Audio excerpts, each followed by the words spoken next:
मैं एक किसान परिवार से था, पिताजी बेरोजगार, मेरी माँ गृहिणी, और वो गांव में रह के सिलाई करती थी। अपने घर में ही छोटा सा एक सिलाई मशीन था। दिन भर मेरी माँ मेहनत करती थी। उस 10 रुपये से मतलब डेली का खाना खाने के लिए 10 रुपये लेकर मुझे दुकान जाना होता था और 1 किलो आटा लेकर मैं आता था।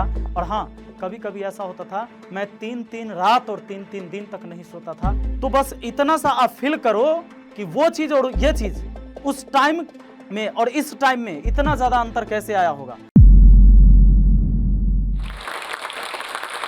नमस्कार दोस्तों, मैं विपिन कुमार। मैं एक बिहार से वैशाली जिला के अंतर्गत जो सहदेई प्रखंड है, और सहदेई प्रखंड में पंचायत है सलहा, और उस सलहा के अंदर एक गांव है, छोटा सा गांव मोहम्मदपुर पोहियारी। मैं वहां से हूं। और चूँकि आज मैं एक यूट्यूबर भी हूं, और यूट्यूबर होने के साथ साथ मैं उस पंचायत का मुखिया भी हूं, सलहा पंचायत का। तो चूँकि हमारी पढ़ाई लिखाई जो है शुरुआत में गांव से ही शुरू हुआ, और गांव से शुरू होने के मतलब ये है कि भाई हमने सरकारी स्कूल से ही पढ़ा होगा। सरकारी स्कूल की व्यवस्थाएं आज भी और पहले भी स्थिति आज भी आप जानते हैं कि स्थिति कैसी है। कहीं ना कहीं स्थिति आज भी बहुत ख़राब है बिहार में सरकारी स्कूल की। लेकिन मैं पढ़ा सरकारी स्कूल से ही हूँ। तो ये नहीं सोचना है कि मतलब हमारे जीवन में ये चीज़ नहीं है तो हम आगे नहीं बढ़ सकते। क्योंकि आप ये सोच सकते हैं कि जब हमारा शुरुआत होता है, जब प्राइमरी स्कूल में था, तो मुझे याद है कि एक दिन मतलब डेली का खाना खाने के लिए 10 रुपये लेकर मुझे दुकान जाना होता था और 1 किलो आटा लेकर मैं आता था। दिन भर मेरी माँ मेहनत करती थी। उस 10 रुपये से तो हमारा परिवार शाम में खाना खाता था। तो वो एक वक्त था। और आज एक वक्त ये है कि यूट्यूब पर हमारे 4 मिलियन से ज़्यादा सब्सक्राइबर आप लोग जानते भी होंगे, जो मैथ पढ़ते हैं। मैथ मस्त यूट्यूब चैनल है हमारा, और मैं आज सलहा पंचायत का मुखिया हूँ। तो कहीं ना कहीं उस दिन से इस दिन को लाने में बहुत मेहनत करना पड़ा होगा। तो स्टार्ट जो होता है हमारा लाइफ, चूँकि मैं एक किसान परिवार से था, पिताजी बेरोजगार, मेरी माँ गृहिणी, और वो गांव में रह के एक सिलाई करती थी। अपने घर में ही छोटा सा एक सिलाई मशीन था, जो मेरे मामा जी ने माँ को रक्षाबंधन में गिफ्ट में दिया था। हाँ, एक बात सच है, मेरी माँ पढ़ी लिखी थी। उन्होंने 1970-71 में मैट्रिक किया था। और मैं 5 भाई बहन में भाई में सबसे छोटा, और हमसे छोटी सिर्फ एक बहन है। तो वो पढ़ी लिखी थी, इसलिए वो समझती थी कि शिक्षा का क्या महत्व है। उन्होंने सभी बच्चों को पढ़ाने का पूरा प्रयास किया, लेकिन उसमें से होता है कि गरीबी के कारण बहुत लोग छोड़ भी देते हैं। तो हमारे भैया लोग मैट्रिक तक पढ़ के छोड़ दिया उन्होंने। तो वही चीज़ें होती थी बिहार से, जो आज भी पलायन होती है बेरोजगारी के वजह से, कि दिल्ली जाना है, पंजाब जाना है, हरियाणा जाना है, वहाँ पर मजदूरी करना है।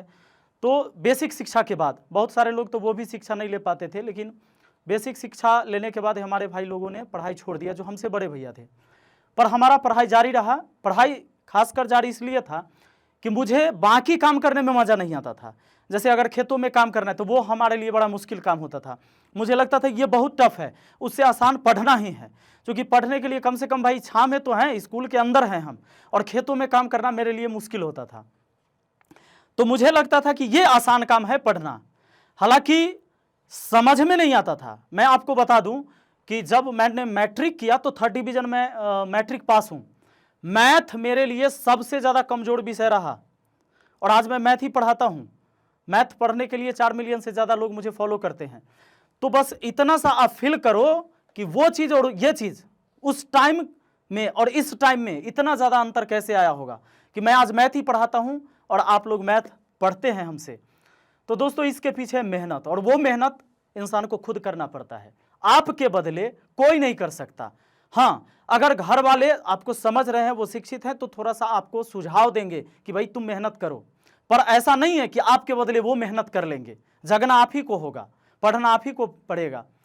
तो जब मैंने मैट्रिक किया, तो मैट्रिक करने के बाद हमारा 3rd डिवीजन आया। गाँव में सबसे कम नंबर मेरा ही आया था मैट्रिक में।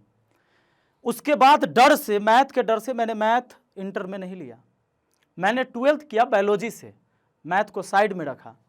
और साइड में मैथ रखने के साथ साथ जब मैंने 12th पास किया, उस समय भी मैं 3rd डिवीजन ही पास हुआ। लेकिन मैथ में नंबर ज़्यादा आ गए थे, एक्स्ट्रा विषय मेरा मैथ था, मैथ में ज़्यादा नंबर आ गया। पर यह सच्चाई बात है कि वो मैथ में जो नंबर आ गया मेरे टैलेंट की वजह से नहीं आया है, ये सच बात है। फिर अभी तक मुझे ये समझ में नहीं आ रहा था कि मैथ मुझे सीखना कैसे है, क्योंकि बेसिक चीज़ जब तक आप मैथ का नहीं जानते हैं तो आप कोई भी सवाल को सॉल्व नहीं कर सकते। मैथ कोई रटने की चीज़ नहीं है, मैथ सीखने और समझने की चीज़ है। और जब आपको समझ में आने लगता है तो ये बिल्कुल आपके लिए आसान हो जाता है। उसके बाद मैं ITI करने लगा। तो ITI जो मैं कर रहा था उस समय की स्थिति, मेरे परिवार की स्थिति ये थी कि मैंने पिताजी से कहा, हमारे एक मित्र थे जो बेंगलोर जाकर इंजीनियरिंग कर रहे थे, चूँकि मेरे साथ ही पढ़े थे, तो उन्होंने कहा कि भाई आप भी चलो, वहीं हम लोग इंजीनियरिंग करेंगे। लेकिन हमारे परिवार सक्षम नहीं थे उस खर्च को उठाने के लिए, तो उन्होंने कहा कि नहीं, मना कर दिया कि भाई हमने पढ़ा दिया, मैट्रिक तक, इंटर तक पढ़ा दिया, अब हम इसे कुछ नहीं करवाएंगे, इसकी मर्जी होगी तो ये कर पाएगा, खुद से करे तो करे, वरना हमारे पास सक्षम हम नहीं है कि हम इन्हें पढ़ा सकते हैं आगे। तो मैंने लड़ के अपने पिताजी से कहा कि भाई या तो मुझे पढ़ाइए, नहीं तो हम जान दे देंगे। जान इसलिए दे देंगे कि अगर मुझे आप पहले से नहीं पढ़ाते हुए होते तो मैं आइसक्रीम भी बेचता कहीं जाके, लेकिन अब तो मुझे शर्म आएगी क्योंकि मैं अब इंटर तक पढ़ चुका हूं, कॉलेज तक मुझे लोग जानते हैं, तो अब मैं पढ़ाई ही करूंगा। तो हमारे पिताजी ने कर्ज लेके 15,000 रुपये मुझे ITI में एडमिशन करवा दिया। दूसरी बात कि ITI का एंट्रेंस एग्जाम निकालने के लिए हमारी क्षमता ही नहीं थी, क्योंकि मैंने पहले बताया कि हम तो 3rd डिवीजन पास थे मैट्रिक में, यानी हमारी बेसिक चीज़ें बिल्कुल जीरो रही होगी, ना के बराबर नॉलेज रहा होगा, तो हम कहाँ से पास करते। तो किसी तरह प्राइवेट कॉलेज में एडमिशन लिया और एडमिशन लेने के बाद हमने तैयारी शुरू कर दी, मतलब ITI कॉलेज में पढ़ने लगा। तो उस समय आप जानते हैं कि 3 महीने पर एक एग्ज़ाम होता है, तो कॉलेज में एग्ज़ाम हुआ करता था। तो एग्ज़ाम में इंजीनियरिंग ड्राइंग में पूरे कॉलेज में मेरा 1 नंबर स्थान आया था, लेकिन जब मैथ में देखा तो हमारा नाम ही नहीं था। मैं ऑफिस में जाकर वहाँ से पूछा कि सर मेरा तो मैथ वाला में दिखा नहीं रहा कि कितना नंबर आया है मेरा। तो उन्होंने कहा कि जाके देखो 63 स्टूडेंट होंगे, उसमें कहीं ना कहीं होगा तुम्हारा। तो मैं जब गया तो मैं 63वां नंबर था मैथ में, मतलब मैं सबसे नीचे था। उस दिन मुझे एक झटका सा लगा और मुझे लगा कि मैं आज तक भागते रहा इससे, बहुत बार प्रयास किया समझने का, लेकिन समझ नहीं पाया। और क्यों ऐसा होता है कि मैं मैथ सीख नहीं पाता हूँ, ये इतना मुझे क्यों डराता है। मैंने इसे याद करने की भी बहुत कोशिश की, बहुत याद किया, सवाल सॉल्व किया हुआ याद कर लेते थे, कोचिंग में गए बोर्ड पर से उतार के जो नोट किया उसको याद कर लिया, लेकिन 4 दिन बाद 2 दिन बाद भूल जाते थे। तो उस दिन मुझे लगा कि भाई ये कहीं ना कहीं मेरे साथ जो है मेरे जीवन का बर्बाद होने का ये टाइम आ गया है। मैं उस दिन कॉलेज से निकला, अपने रूम पर गया और जाकर मैं दरवाज़ा बंद करके रोया, खूब रोया। और जब रोया हुआ हो गया तो मैंने अपने आप से कसम खाया कि आज से या तो मैथ बर्बाद हो जाएगा या साल भर बाद मैं खुद को ख़त्म कर लूँगा। मैंने मैथ से लड़ना शुरू किया। और मैं आप लोग को बताऊं कि सबसे पहले उस टाइम, मतलब इंटर के बाद जब मैं ITI कर रहा था, उस समय मैंने जाना कि बोर्ड मास कोई चीज़ होती है, जिससे हमें पता चलता है कि पहले हमको ब्रैकेट का काम करना है, ऑफ का काम करना है, डिवाइड का काम करना है, तब मल्टीप्लाई, तब जोड़, तब सब्ट्रैक्ट, मतलब घटाव का काम हम लास्ट में करते हैं। ये मैंने इंटर के बाद सीखा है। और आज बहुत सारे बच्चे ये घबराते कि मुझे तो आता ही नहीं तो मैं क्या कर सकता हूँ। सोचो कि मैंने इंटर के बाद ये चीज़ें सीखी है और तब जाके वहाँ से हमारा मैथ सीखना शुरू होता है। और तब धीरे धीरे मुझे लगने लगा कि भाई यो ऐसे होता है, अगर गुना और जोड़ है तो पहले गुना का काम होगा, बाद में जोड़ का काम होगा। ये चीज़ें मुझे उस टाइम से समझ में आया। और जब चीज़ें समझ में आने लगी तो ऐसा लग रहा था कि मैं मैथ का इतना भूखा हूँ कि साल भर से मैंने खाया नहीं है। जैसे आपको साल भर से कोई रोटी नहीं मिला होगा, और शायद इंसान तो जिंदा नहीं रह सकता, लेकिन सोच लो कि बाकी चीज़ें खाई होंगी और रोटी आपका पसंदीदा चीज़ है वो मिला नहीं हो और अब मिल रहा हो। तो इतनी भूख मुझ में थी मैथ पढ़ने की, मैंने सब कुछ छोड़ के लगातार मैथ पढ़ना शुरू किया। और हमें वैसे गुरु भी मिले, लगा कि भाई अब मैं सीख सकता हूँ। तो ये चीज़ें कभी कभी होती है जीवन में, ये तब होगी जब आप किसी चीज़ को खोजोगे, जिस चीज़ से आप लगातार भागोगे तो वो भगाते रहेगा, और जिस दिन तुमने लड़ना शुरू कर दिया तो निश्चित है कि उसे तुम हरा दोगे। वो चीज़ मेरे जीवन में हुआ। मैंने 1 साल, मैं ईमानदारी बताता हूँ, मैंने लगातार कंटिन्यू पढ़ाई किया। और हाँ, कभी कभी ऐसा होता था मैं 3-3 रात और 3-3 दिन तक नहीं सोता था, पढ़ाई के पीछे मैं इतना पागल हो गया। और ये सारे हुए इंटर के बाद हमारी। और जब ऐसा मुझे लगने लगा, मैं आपको एक बात और बता दूँ हमारे जीवन की उस टाइम की कहानी। जब मैं ये कर रहा था, जब मैं मैथ पढ़ रहा था, मैं अपने घर से दूर हाजीपुर में रहता था, जहाँ मेरा डिस्ट्रिक्ट टाउन है। तो वहाँ क्या होता है कि मैं एक छोटा सा रूम लिया और मेरे घर से मेरी माँ सिलाई करके 500 रुपया हर महीना किसी तरह जोड़ के मुझे देती थी। तो मैं उसी से पढ़ाई करता था। और मैं खुद बिहार बोर्ड से पढ़ा हुआ था और शहर में या तो वहाँ सीबीएसई बोर्ड के बच्चे होते तो मुझे ट्यूशन भी नहीं मिलता था पढ़ाने के लिए, क्योंकि मैं सीबीएसई बोर्ड से पढ़ा नहीं था, हमारी इंग्लिश अच्छी थी नहीं, तो मुझे ट्यूशन पढ़ाने के लिए भी नहीं मिलता था। वो 500 रुपये मेरी माँ जो मुझे जोड़ के देती थी, मैं उसी में गुजारा करता था। और उसके बाद शनिवार रविवार या किसी समय छुट्टी का काम मिलता था, तो आपने शुरुआत में देखा होगा उस समय एयरटेल, यूनिनर जो कंपनियां आई थी उनके बोर्ड लगते थे होर्डिंग, मैं उसका काम करता था।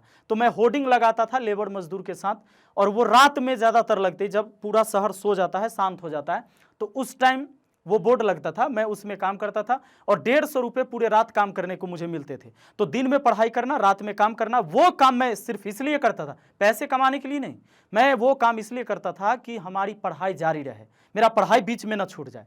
अब रही बात कि मैं प्रैक्टिस करता था, जो भी अपने क्लास से पढ़ के आता था, मैं एक सवाल को 10 बार बनाता था। अभी मैंने बनाया, फिर किसी टाइम और बनाऊंगा। अभी बच्चों को मैं देखता हूं, मैं कई सारे लॉज में भी गया, स्टूडेंट से मिले, तो हालांकि मैं अपने विद्यार्थी लाइफ में भी महसूस किया कि बच्चे क्या करते, खाना बना रहे तो वो बस खाना बना रहे। हमारा होता था खाना बनाते टाइम भी हम पढ़ते थे।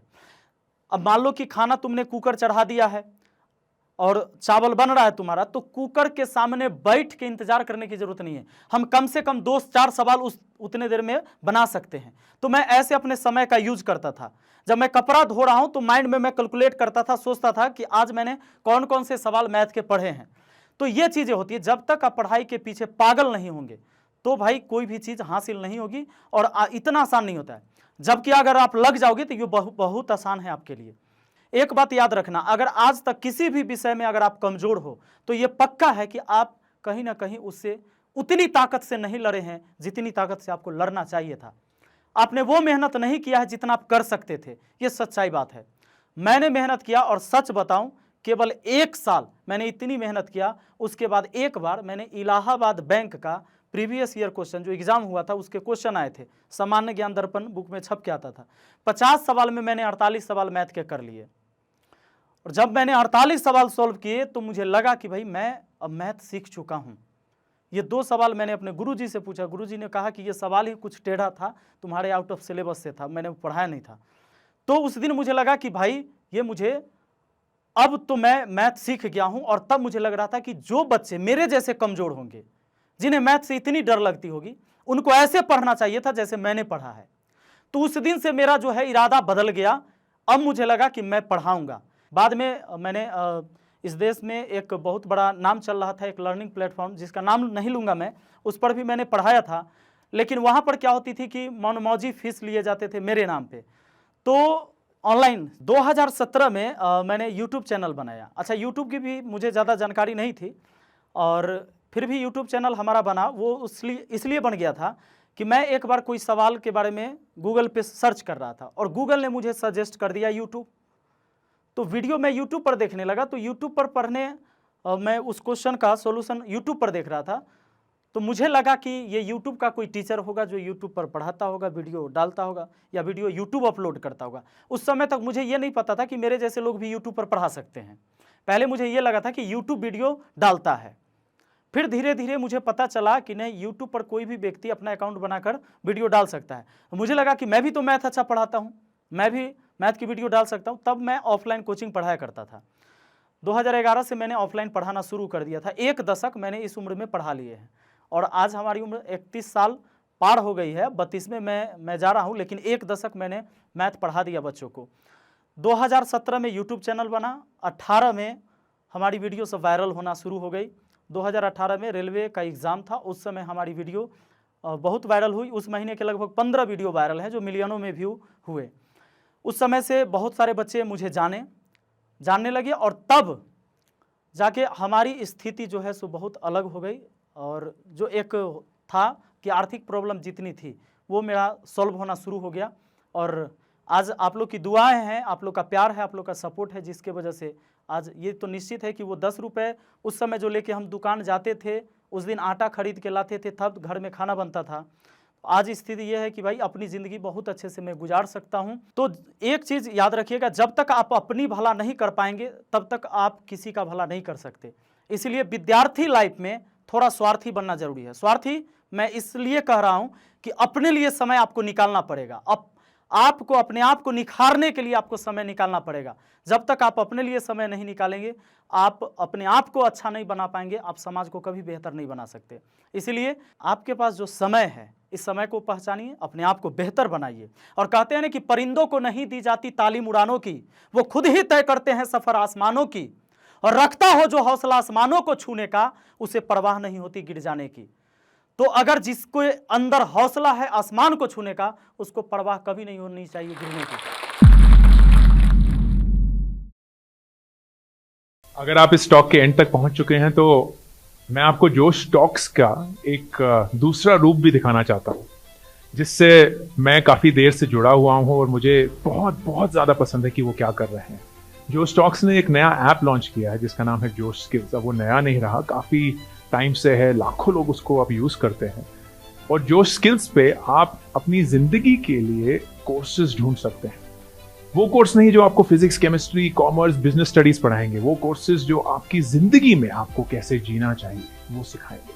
मैंने खुद जो स्किल्स पे बहुत सारे कोर्सेज बनाए हैं, पब्लिक स्पीकिंग पे, इमोशनल क्राइसिस कैसे हैंडल किया जाए, अपनी पर्सनालिटी कैसे डेवलप की जाए। हर एक कोर्स में डेली क्विजेज हैं, एक्सरसाइजेज हैं, एक बहुत ही खूबसूरत कम्युनिटी है जो आपको सपोर्ट करेगी, आपको इनकरेज करेगी। आज ही डाउनलोड करें जोश स्किल्स का ऐप और उनके कोर्सेज एक्सप्लोर करके अपनी जिंदगी को आगे बढ़ाएं।